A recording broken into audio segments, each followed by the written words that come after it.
Hello, and welcome to Without Judgment, the podcast where we dive into how to be happier at work, asking better questions, daring to be yourself, and gaining clarity on what you want and how to approach it in the best way for you in this season of your life. I'm Virginie, your host, and I support career changers and young professionals unearth clarity, cultivate confidence, and unlock their unique potential. I believe that your career should be more than just a paycheck.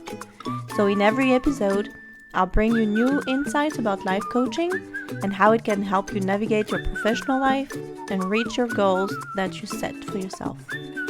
So, hold my hand and let's go.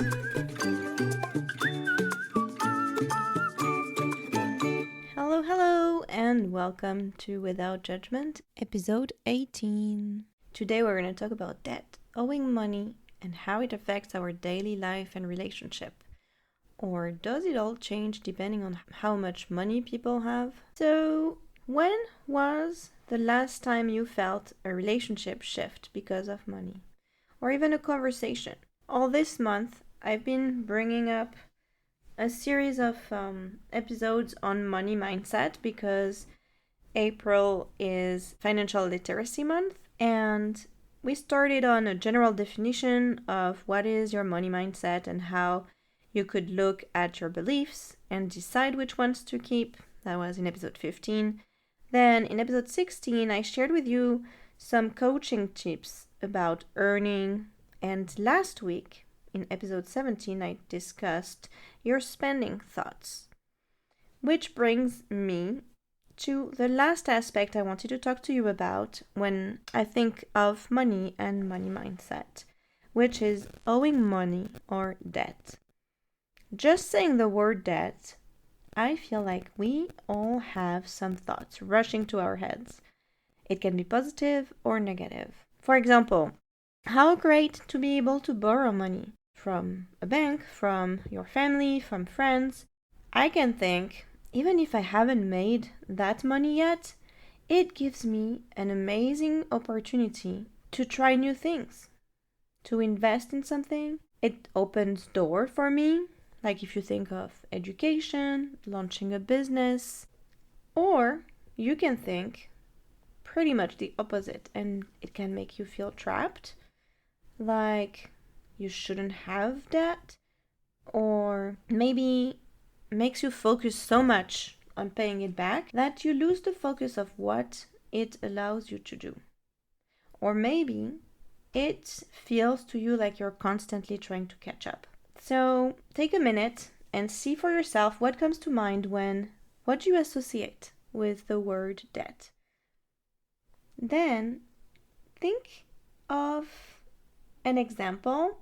Usually the most recent is the best, or the easiest to recall at least.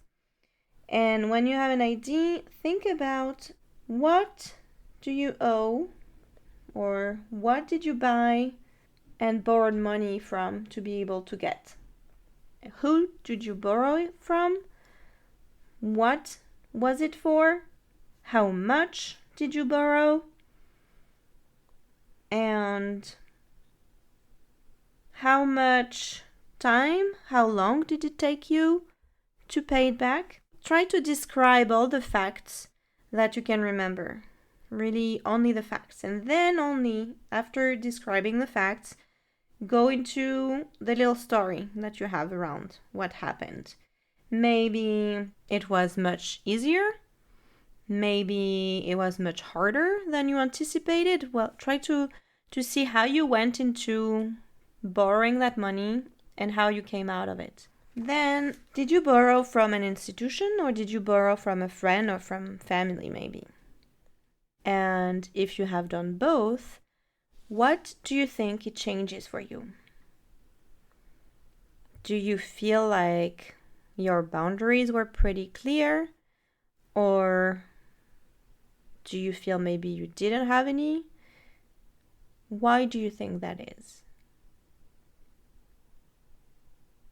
Now, I would like you to go maybe in the other role and imagine that you lend some money what's the manual that you have for the person that you're giving the money to? Are you giving it or are you lending it? For how long? Up to how much? Or who can ask you for money and who can't? And what does it make you think? What expectations do you have in terms of not only how to get reimbursed, but also how does it change your relationship? Does it affect how much you trust the person, depending on how you talk about the money, how long it takes for you to be paid back? It could be also a simple conversation around money. If you don't lend or borrow money from people in your life, think about the last time you went to a bar with a friend or group of friends and then you had to split the bill. What was that conversation like for you? Was it easy? Was it hard? Did you feel like you could say what you wanted? What came up? And then when you've thought about those different examples and you can kind of see the difference in between what happened in the case of going to a bar or a restaurant with someone and having the bill come up, it's just a number. And yet, we all have so many different thoughts.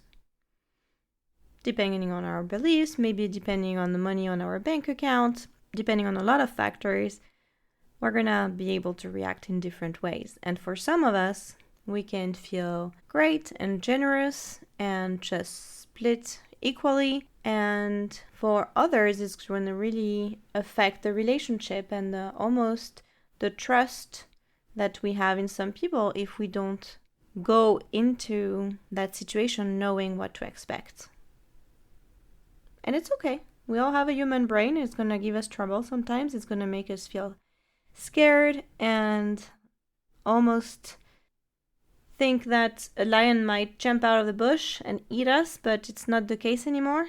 So let's just think about that. And then I would like to ask you, do you know how much debt you have at the moment? And why?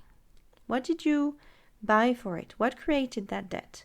And are you comfortable with this amount? Do you even know what it is? And what's your goal? If you're not happy with it, what are you going to do about it? And once you know those numbers, I think the last question that I would like you to think about is, how much does this borrowing of money cost you? What's your return? What was it worth? The cost of what it's actually costing you to borrow the money? Or is it not? And do you know what those numbers would look like if it was acceptable? When is it acceptable and when is it not? And there is no perfect number. It's up to you. But being conscious and intentional about that is going to help you navigate all of your financial life and get financial freedom much faster if you're not there already. All right, that's all I got for you today. I wish you a beautiful weekend and I'll talk to you next month.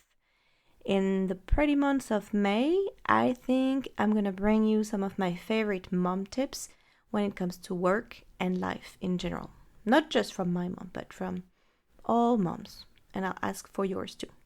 Bye. If you found this interesting today and would like to dive deeper, I invite you to book a free 30-minute mini session with me on the website at without-judgment-coaching.com. Again, that's without-judgment-coaching.com. I can't wait to meet you. Talk to you next month. Bye.